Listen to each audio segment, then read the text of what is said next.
Well, it started as a regular day at the laundromat, but then it turned into a very scary situation. Whoa. A woman came face to face with a man with a bat before two men took him down, and a security camera captured it all. Yeah. ABC 24's Ezekiel Telemaco joins us now. Ezekiel, you talked exclusively with the victim and the customers who came to her rescue. Is that right? Yep. So it's a pretty crazy story, honestly. And this happened at Ellie's Laundromat on South Pauline Street, and it started when workers banned a man from the property, and then it took a violent turn when he attempted to come back. I was drying and washing his clothes, and he told me that I didn't even be on my phone. And I was like, huh? I didn't understand what he was saying at first because I didn't hear him, so I was like, huh? And he was like, you don't need to be on your phone. I was like, why not? He was like, because he was washing his clothes or something. And I was like, okay.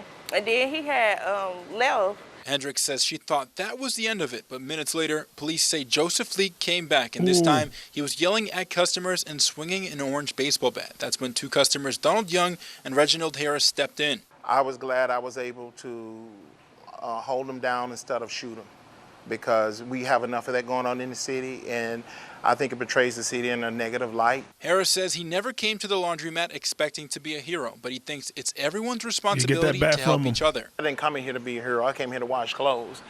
But I think you need to interact where you see a need. Hell yeah. And it's everybody's job to do that in the community. That's what made Memphis what it was. And while many are calling him courageous, Harris says his heart is with both the victim and the suspect. You know, a lot of people say, well, you know, he's this, he's that. But you know what? My heart goes out to him, too, because I don't want to read about him dead, and I don't want to read about her dead either. I'm tired of seeing that go on in our city.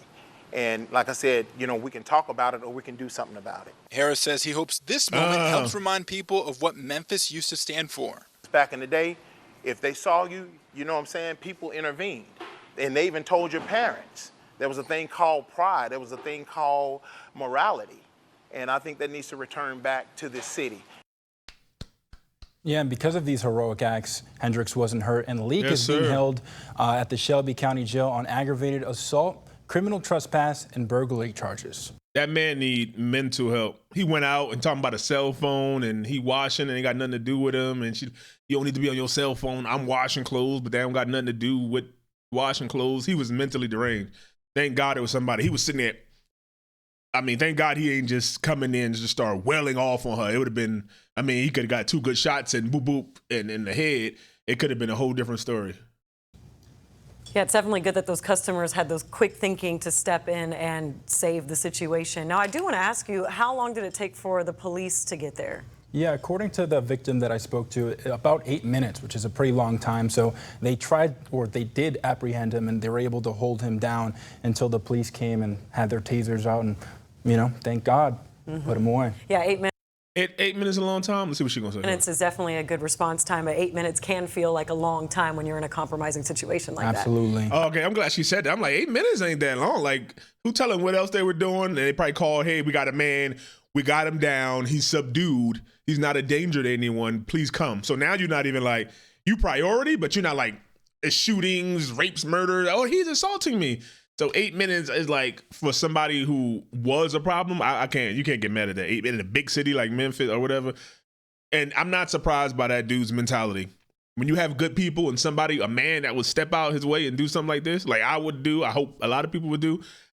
I just, you know what I mean? When he started talking about morality and pride and just self-pride, American pride, city pride, nation pride, like community pride, like there's so many levels of pride that you could, and some of these people ain't got none of the levels. Like, you ain't got none? Okay, you got it. You don't like your country, but you ain't got your city, your state, your town, the local community, the district. Like, you ain't got no pride. Like, if motherfucker just walk and just throw shit on the street, they ain't trying to, oh no. Like, I can't walk down my street and just throw shit on the ground. What? I'm like, that shit would haunt my brain all day that I just lit it on my own block. Nah, look at this guy. She was scared. He came, look. That is crazy. Let's just watch, hold on, let's just see that.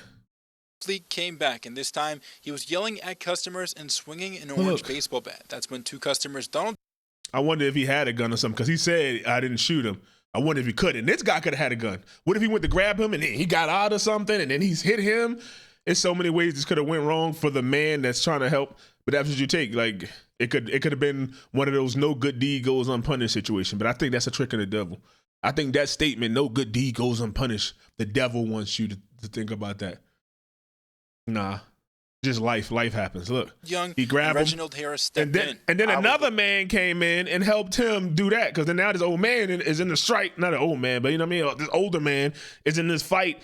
Anything could happen. Then another young. So you have two good Samaritans in one spot helping. Like, bravo, gentlemen. Fucking bravo. Ain't nothing more to say. It's a good day, but I hope this man does get medical attention. We take mental medical evaluation or something. We take too many people that are mentally disturbed and just throw them in prison. Now you got the fucking inmates running the asylum. They like loose. You got, you know what I mean? Somebody with schizophrenic, somebody bipolar, and they just all together in the same thing. You mother, you touched my Cheetos. Why you, he want, like, he gonna be in the prison, the guards, what you doing? I'm eating my dinner. Why you talking on the walkie-talkie? Now he gonna flip out on the guard, you know what I mean? But shit, good Samaritan, bravo to them. I hope you having a good day, cave dwellers. Like, share, subscribe, all that. Let's talk about it.